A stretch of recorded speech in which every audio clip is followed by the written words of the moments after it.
A year's worth of debate over a southern border wall and a flood of immigrants made it simple to forget Montana shares 545 miles with Canada. On the northern border, terrain and weather combine to create a natural border wall of sorts, but it's wide open and wild space. The men and women who patrol it worry about terrorism, drugs, and human trafficking. I'm proud to invite you on a one-of-a-kind trip to meet the people who work Montana's High Line. Sounds slice through the silence of an early morning sunrise. Havre is waking up. It's tough country. Settlers scratch their living from dry fields and cut a train track across the High Line. That's what you call this stretch of land, tied together by a highway. This man knows well. He's the Deputy Chief of Border Patrol's Havre sector, 456 miles of Montana's border. What we see is drug smuggling and illegal immigration. But we knew to understand the problem, we'd need to drive hundreds of miles to see it. People, don't really think about the northern border and how easy it is to come across. Reports track Montana arrests of people illegally in the U.S. The high, 486 in 2007, most Canadian. 2018 ended with 47. You don't have to look past this water tower to understand the issues Border Patrol face in Montana. Court documents outline a call to Border Patrol complaining about undocumented immigrants working on this water tower on the city's dime. It's detailed in this federal court case. September 2018, Border Patrol gets an anonymous tip. Illegal workers repairing this city-owned water tower. And it was just to the point that we actually needed to go in and do a recoat and repainting of the interior. In his Havre City office, Dave Peterson tells me how it happened. Specialized city contract work awarded to a South Dakota company. That company hired a paint crew from North Carolina with undocumented workers. We don't necessarily go into where they get their employees from. No state or federal money, no mandated check of employees. So people we talked with at City Hall aren't that surprised to learn what we found in court records. Border Patrol arrested 2 undocumented paint workers. One of them, Jose Ventura Padilla, picked up for illegal entry for the 5th time since 1999. Check out his criminal history: 2000 theft in New Jersey, 2003 drug possession, the charge eventually dismissed after 3 days in jail, 4 convictions for illegal entry. He's not alone. Ariel Hernandez, deported 4 times, then busted for disorderly conduct in Great Falls. Jose Aguirre Morales did time in California for heroin distribution. Turns out he'd been arrested 10 times in less than 10 years for illegal entry before Gallatin County deputies got him for domestic violence. The Border Patrol, they come in, they check Amtrak as it comes in. And that's where agents arrested Melitón Dominguez Bermudez in January. He's got a DUI conviction in Washington and a concealed weapons violation in Oregon. But it's the drug busts They stop a lot of drug traffic coming through that border that keep people talking. You're looking at the haul from a record drug bust at Coots, the Canada side of the Sweetgrass port of entry. If sold at the gram level, could be worth approximately $3 million. No one would compare what happens here to the southern border. But northern border apprehensions are up 60% this year. But here in small town Havre, grain sales and Friday night football reign supreme. And few really know what happens when this man and his team patrol Montana's border. U.S. Customs and Border Protection is one of the world's largest law enforcement organizations, 60,000 employees nationwide. In Montana, there are just a couple hundred. Border Patrol agents secured the land in between ports of entry. But to really understand what it's like, you have to see Montana's northern border for yourself. It's the largest town in a land where travel is measured in time, not miles. From Railroad King James Hill statue to the grain elevators that scrape the sky, there's no forgetting crops are king on the High Line. It's one reason the Border Patrol is here. My name is Scott Good. I'm the Deputy Chief Patrol Agent for the Havre sector. You're looking at Havre Sector Headquarters, the regional command center for the 6 Border Patrol stations that monitors 456 miles of border. But you have to see the land to know what his team is up against. Going out every day to these large expanses by yourself, your backup could be miles away. It's not an easy job or a short drive to the border. The reason we're out here, of course, the service to country.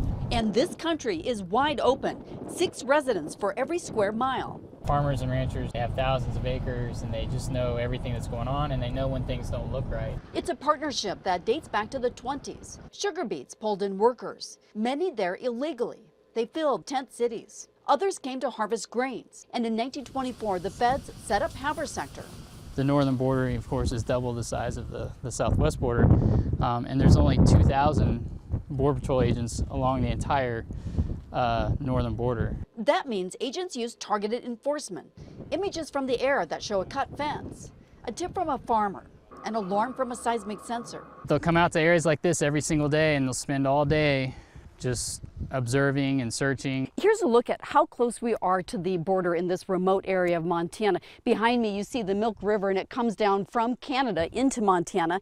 And beyond the river you see this ridge, and that ridge is the U.S.-Canada border. Agents use horses, ATVs, snowmobiles, and choppers. The biggest worry, terrorism.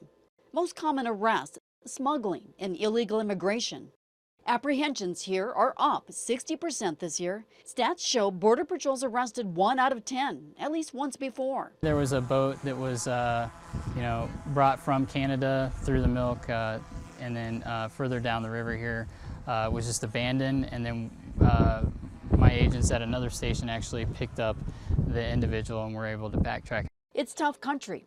There are a lot of rescues, and Good will tell you his agents are stretched thin and need more technology. But he doesn't do it because it's easy. A career here is a career that's made a difference to securing America and making America safe. That's why Good and his agents will be back here tomorrow. I get to work with such a large amount of people that make a huge difference. Here, where the fields, harvested now for a stand against winter, but up against the edge of our country. Montana's northern border with Canada. It's rugged, remote, always windy, and in some areas dry enough for cactus to grow. But it's also majestic, beautiful, and always very quiet, or so it seems. We continue along the High Line, find out what it's really like for one longtime farming family living and working literally on the border.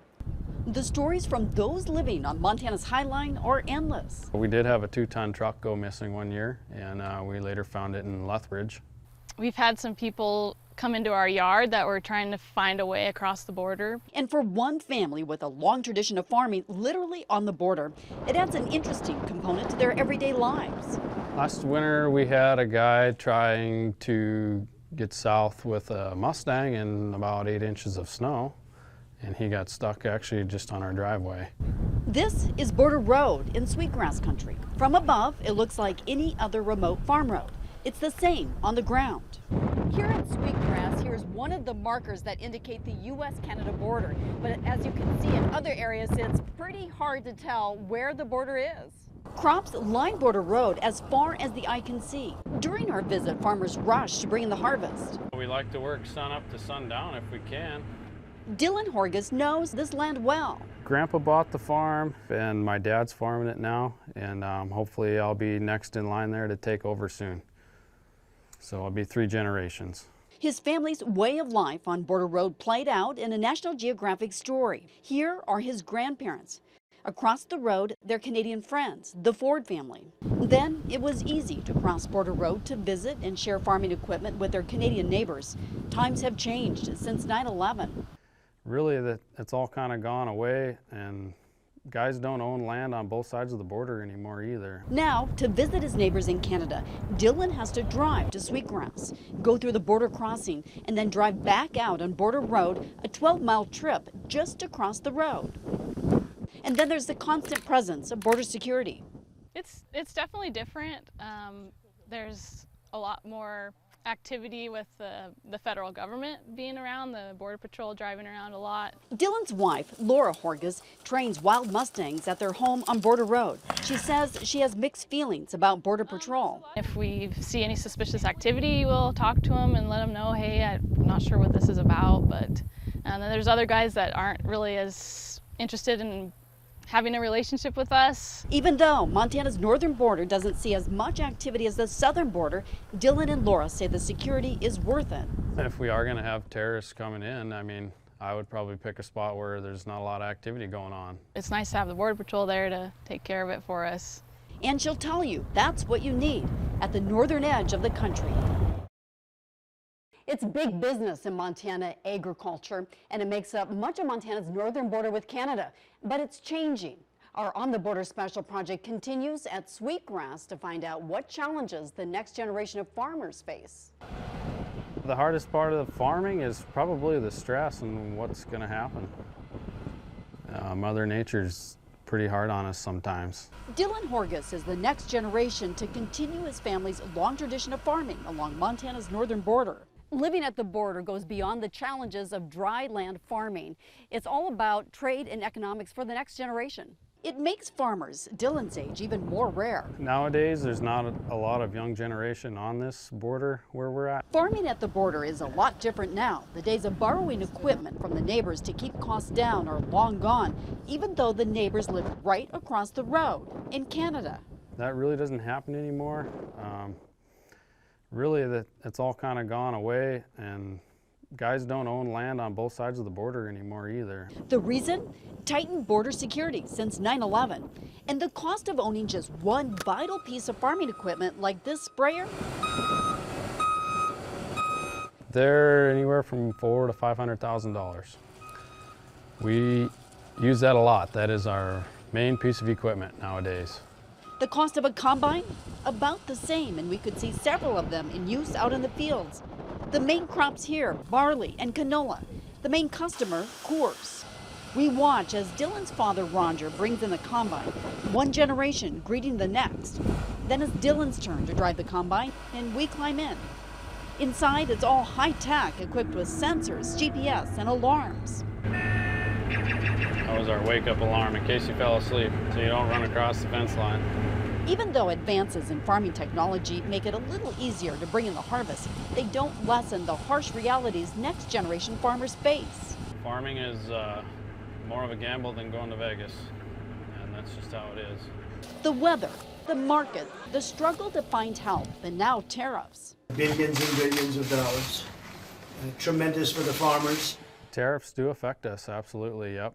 And they've come out with a payment to help us out with some of that too, that we just received here a month ago. And it's all changing the farming landscape. There's not a lot of young farmers around, so there's only about 4 or 5 of us in this area on the state side. We did some digging, and the most recent statistics from the USDA show a drop in the number of farms statewide. From 2007 to 2017, the number of farms declined by 2,424. In Toole County, where Dylan lives, the number of farms dropped by 66 during the same time frame. Barley prices are also seeing a downward trend over the years. But despite the changes, agriculture remains Montana's #1 industry. And it's a gamble Dylan is willing to make. 545 miles from the mountains to the plains, this vast stretch of land makes up Montana's northern border with Canada. It's an enormous territory for Border Patrol agents to monitor, a job that requires the help of advancing technology more than ever. Most come to Montana's Flathead Lake to vacation, but not far from its shores. Workers with Adelos Incorporated, a subsidiary of S&K Technologies, are refining a highly sensitive state-of-the-art technology. Just inches beneath my feet is a fiber optic cable sensor system designed for border security, and it's being developed right here at a test bed in Polson. What you can imagine is having thousands of microphones in the ground. We listen for everything that's occurring around borders and perimeters. Outside, the fiber optic cable sensor system is so sensitive it can pick up the sound of a plane, an ATV, tunneling, voices, and much more. Inside, those sounds are captured and measured. So what you're hearing there is somebody thumping on the ground 100 meters away.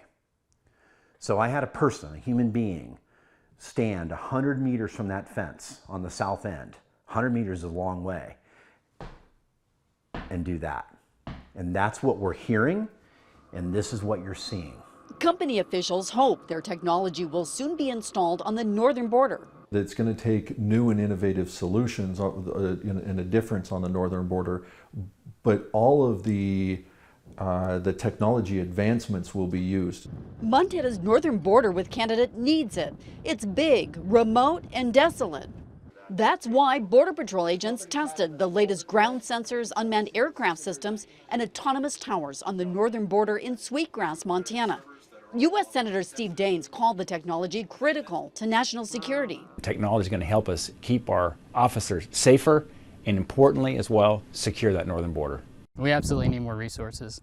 We need more technology and we need more manpower, hands down. Agent Scott Good heads up the Havre sector for border security from St. Mary to North Dakota. He knows there aren't enough agents to patrol at all. When you look at expanses as large as this, just having that ability to identify and classify a threat or anything that's going on, it may not be a threat, and we'd be able to see that with the technology. Our visit to the border made his point. I crossed this dirt road to check out this border sign. It's possible I stepped on a sensor, as it didn't take long for Border Patrol agents to show up. They gave us a wave and drove on. But agents never know who they'll run into. That's why the training technology being used here at Border Patrol Sector Headquarters in Havre is so critical in preparing Border Patrol agents. This virtual simulator program is the only one of its kind in the state. And it's where Border Patrol agents train for every scenario imaginable. And now, it's my turn.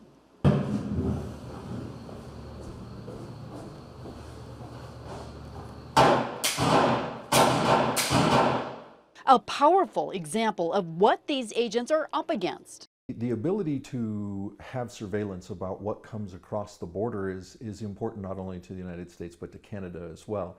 And they say technology created hundreds of miles from the border can keep them and our country safe. It's a one-of-a-kind experience to stand on the edge of Montana and look into Canada. And when you're there, you are all too well aware of just how alone you are. That's where a federal grant called Operation Stone Garden comes in. It's a force multiplier, meaning local law enforcement uses the money to team up with Border Patrol. It's the kind of land where you can see forever Montana's High Line, dry and desolate. My name is Jamie Ross. I'm the Hill County Sheriff Coroner. And for Jamie Ross, it's home. The biggest issues in Hill County are drugs, thefts, and violent crimes. He doesn't know what comes across the border, but he does know Border Patrol needs his deputies' help. That's where Operation Stone Garden comes in. Montana landed the first Operation Stone Garden grant in 2008 for just over $2 million. In the 11 years since then, the state's pulled in a total of nearly $15.3 million. 10-4, thank you. This year, Sheriff Ross got $120,000 for Hill County. The money helps pay for new equipment like this vehicle and overtime for his deputies. He's got 66 miles of empty border to patrol. Operation Stone Garden is a force multiplier. It makes both agencies stronger. We're hitting all the main highways through looking for drug traffickers, human traffickers, and any illegal activity. Don Bell's Lake County is a new $100,000 addition to Operation Stone Garden. That's because the major north-south routes from the border roll through Lake County like black ribbons. The focus here is on U.S. Highway 93 and Montana Highways 28 and 35. We believe from intel that it comes from the southern border, a lot of drugs from the southern border, and travels over to Washington and comes over and splits up and comes up from Missoula up. But his county, like every other in Montana, is tied together in an intricate web of dirt roads, state highways, and interstates. His deputies are isolated. It's dangerous. That's why he spent half the Stone Garden grant on this. Copy, you're coming through loud and clear. Copy that. New radio repeaters. When he talks on his portable radio, which is, most of them are about 5 watts, it talks to his car, and then a car goes out at 110 watts. But it's more difficult to see data that Stone Garden is working. We can't get statistics from the feds about specific law enforcement information. FEMA says that could jeopardize national security. And then we found this 2017 report from Homeland Security's Inspector General. It says FEMA and Border Patrol didn't correctly monitor Stone Garden money. Analysts report no one can tell whether more than $14.5 million in overtime and over $390,000 in equipment was spent on something local governments could not have paid for themselves. It concludes with 7 recommendations to do better. But sheriffs like Jamie Ross and Don Bell will tell you every dime of Stone Garden money makes a difference. Frankly, the crooks aren't stupid. They try to figure out what we will do, so we have to think outside of the box. That means Bell and other counties will keep working with Border Patrol, a plan they hope will keep a state that looks like heaven's back 40 safe. Montana and Canada are quiet trade partners. We wrap up our look at life on the High Line, the amazing amount of money that crosses the northern border. Rooseville, Willow Creek, Sweetgrass, 13 border crossings from west to east before you stop here in Raymond. Life along the High Line is tied to the border. I'm Marianne Harwood. I'm a Toole County Commissioner. Her family roots in Little Shelby go back 4 generations. 3,300 people live here. The biggest things on the horizon, the prison, the grain towers, and a memorial flagpole that pokes a hole in Montana's big sky. It's good to have the border here. Border Patrol employs about 200 people along the High Line. We have a very good Homeland Security Department. We have real good Border Patrol people. In next door Hill County, government's about the only sector showing big growth. Over 1 out of every 10 people work for the feds. But the railroad and ag are king here. Together, the 2 industries employ over 50% of the county. So new money from tourists is welcome. Just walk down to Havre Main Street and the signs welcoming visitors cling to front windows. They just are part of our culture. They've always been here in Havre. Mary Schubring should know. She's a tour guide here at the Havre's Historical Underground Tour. She just said goodbye to this group of Canadian tours, now posing for pictures when we found her. I think they're just a huge impact to us as far as visitors and financial. It's the same story at a crosstown restaurant. Border Patrol and tours combine to bring in solid business. Maggie Wilson serves here when she's not working in her bake shop. The town as a whole gets a lot of impact from the Canadian business, and just from Border Patrol, it adds a lot of people into town. But it's hard to put a dollar figure on what Canadian customers spend here. The best estimate the state can provide is based on Visa View for travel, and it only represents international travelers who use Visa cards for payment while in Montana. That totaled almost $171 million in 2018. You can tally up other stats, like how many passengers crossed the border into Montana between January and June of 2019. That's 243,380. Or bus passengers, close to 4,800. But the big money comes from big things, trains, trucks, some $680 million in commodities exported to Canada. My name is Don Hartwell. I'm one of 3 Toole County Commissioners. And like most of the old-timers who call the High Line home, he knows just how important exports are. I've been here all my life, which is 70 years. I'm a retired farmer and rancher. Now his son farms land 3 miles off the border. Another generation where North and South are tied together like an intricate patchwork.